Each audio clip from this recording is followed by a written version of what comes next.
आज मैं आपको बिहार की सियासत के उस सबसे पेचीदा, सबसे गर्म और सबसे विस्फोटक खेल की परतें खोलने आया हूं, जहां सत्ताधारी गठबंधन के भीतर ही चिंगारियां सुलग रही हैं। जी हां, बात हो रही है लोक जनशक्ति पार्टी के प्रमुख युवा तुर्क चिराग पासवान की, जिनके इस साल बिहार चुनाव लड़ने की फैसले ने केंद्र में मंत्री और सांसद होने के बावजूद बिहार के मुख्यमंत्री नीतीश कुमार की जनता दल यूनाइटेड को नाराज कर दिया है।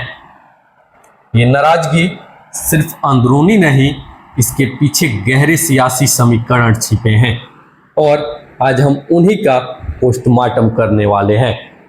नमस्कार दोस्तों, स्वागत है आप सभी का राष्ट्र की रौनक चैनल पर। आज की कहानी उस सियासी आग की है जिसने बिहार की राजनीति को भीतर से झकझोर कर रख दिया है।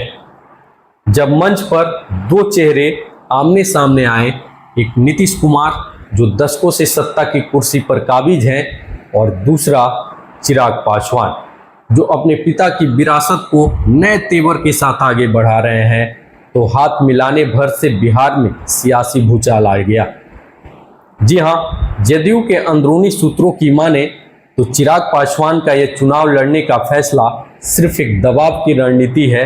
उनकी मंशा है कि भारतीय जनता पार्टी के नेतृत्व वाले राष्ट्रीय जनतांत्रिक गठबंधन में उम्मीदवारों के नामों की घोषणा से पहले वो अपनी पार्टी के लिए ज़्यादा सीटें हासिल कर सके। चिराग पासवान लगातार कह रहे हैं वो बिहार और बिहार के लोगों के लिए चुनाव लड़ेंगे, अपने पिता जननेता रामविलास पासवान के सपनों को साकार करेंगे और बिहार पहले, बिहारी पहले के लिए काम करेंगे। लेकिन जदयू को चिराग की इस जनसेवा में कुछ और ही दिख रहा है। सार्वजनिक मंच पर भले ही भाजपा ने नीतीश कुमार को मुख्यमंत्री बने रहने का समर्थन दिया है, लेकिन अंदर खाने की खबर कुछ और ही है। सूत्रों का कहना है कि भाजपा के भीतर ही कुछ लोग ऐसे हैं जो चिराग पासवान के पक्ष में हैं, क्योंकि उनका मानना है कि चिराग पासवान समुदाय के वोटों को एक बड़ा और निर्णायक मंच दे सकते हैं। और ये बात जदयू को डरा रही है, क्योंकि उन्हें डर है कि 2020 की तुलना में इस बार उन्हें और भी ज़्यादा दरकिनार किया जा सकता है। जदयू के नेताओं को लगता है कि अगर एनडीए सत्ता में बनी रहती है तो चिराग पासवान संभावित रूप से मुख्यमंत्री पद के लिए नीतीश कुमार को सीधी चुनौती दे सकते हैं।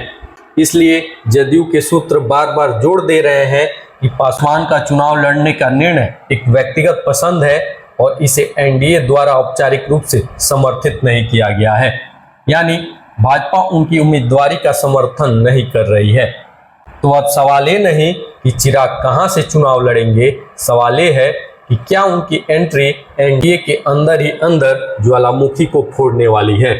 चिराग पासवान जो पहले से सांसद और मोदी सरकार में मंत्री हैं, अब विधानसभा चुनाव में उतरने की तैयारी कर चुके हैं। उनका नारा है बिहार पहले, बिहारी पहले, यानी अब दिल्ली नहीं पटना उनकी मंजिल है। लेकिन यही बात जदयू को नागवार गुजर रही है। पार्टी के अंदरूनी सूत्रों की माने तो चिराग का यह फैसला एक पॉलिटिकल प्रेशर टैक्टिक है, बीजेपी पर ज्यादा सीटें हथियाने की चाल है। बीजेपी ने सार्वजनिक रूप से नीतीश कुमार को सीएम चेहरा तो घोषित किया है, लेकिन पार्टी के अंदर ही एक खेमा चिराग को भी एक विकल्प के तौर पर देख रहा है। चिराग पासवान का वोट बेस, विशेषकर पासवान समुदाय, उन्हें एक मजबूत पॉलिटिकल एसेट बनाता है।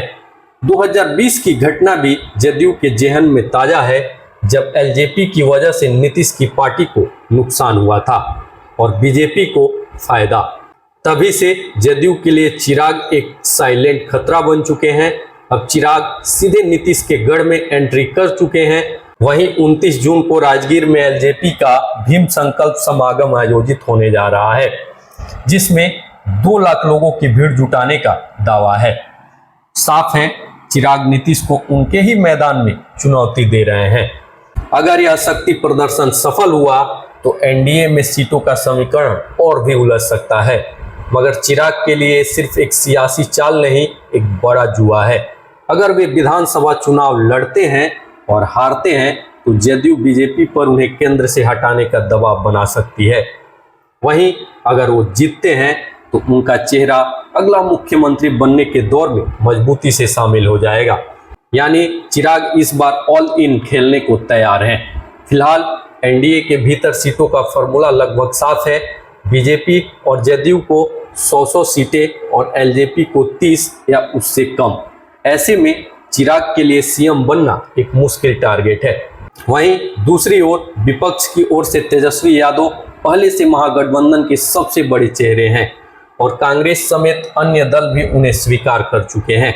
ऐसे में चिराग के पास या तो अकेले चलने का रास्ता है या किसी तीसरे मोर्चे की ओर देखना पड़ेगा और इसी मोर्चे पर आता है नाम प्रशांत किशोर यानी पीके का। वही पीके जो चुनावी रणनीति के बादशाह रहे हैं और अब जन सुराज आंदोलन के जरिए एक नया राजनीतिक प्रयोग कर रहे हैं। अगर चिराग और पीके का गठबंधन बनता है तो बिहार की सियासत में बड़ा बदलाव संभव है। लेकिन दिक्कत यह है कि पीके खुद को मुख्यमंत्री उम्मीदवार नहीं मानते, उनका फोकस सिस्टम चेंज पर है। ऐसे में सवाल यही रहेगा, अगर एक गठबंधन होता है तो इसकी कमान कौन संभालेगा। आपको याद दिला दें कि 2020 में चिराग ने 130 सीटों पर उम्मीदवार उतारे थे, लेकिन जीत सिर्फ एक को मिली। मतलब अकेले चलने की सजा पहले भी मिल चुकी है। अगर वो फिर से वही रास्ता चुनते हैं तो नतीजा शायद दोहराया जाएगा। दूसरी ओर एनडीए ने जातीय समीकरणों का गहन विश्लेषण कर लिया है। 14 करोड़ की आबादी वाले बिहार में 60% से अधिक लोग पिछड़े और अति पिछड़े वर्गों से आते हैं। ऐसे में हर सीट पर जातिगत संतुलन को प्राथमिकता दी जा रही है। चिराग को अगर अपनी स्थिति मजबूत करनी है तो उन्हें खुद को केवल पासवान समुदाय का नेता नहीं बल्कि सभी वर्गों का प्रतिनिधि दिखाना होगा। अब देखना यह है कि क्या चिराग पासवान अपने पिता रामविलास पासवान की राजनीतिक विरासत को नए मुकाम तक पहुंचा पाएंगे या फिर यह चुनाव एक और राजनीतिक झटका लेकर आएगा। बिहार की राजनीति का पारा चढ़ चुका है। अब फैसला जनता के हाथ में है। वो तय करेगी कि 2025 में बिहार की बागडोर किसे सौंपनी है। तो ये है बिहार की सियासत का वो नया खेल, जहां चिराग पासवान अपने कदम बढ़ा रहे हैं, नीतीश खेमा नाराज है और भाजपा एक बारीक संतुलन साधने की कोशिश कर रही है।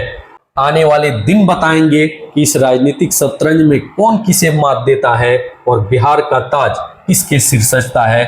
अगर आप भी मानते हैं कि बिहार की राजनीति बदलने वाली है तो इस वीडियो को लाइक कीजिए, शेयर कीजिए और साथ ही राष्ट्र की रौनक चैनल को सब्सक्राइब करना बिल्कुल मत भूलिए। फिलहाल के लिए इस वीडियो में इतना ही। मिलते हैं अगले वीडियो में, तब तक के लिए धन्यवाद। जय हिंद, जय भारत।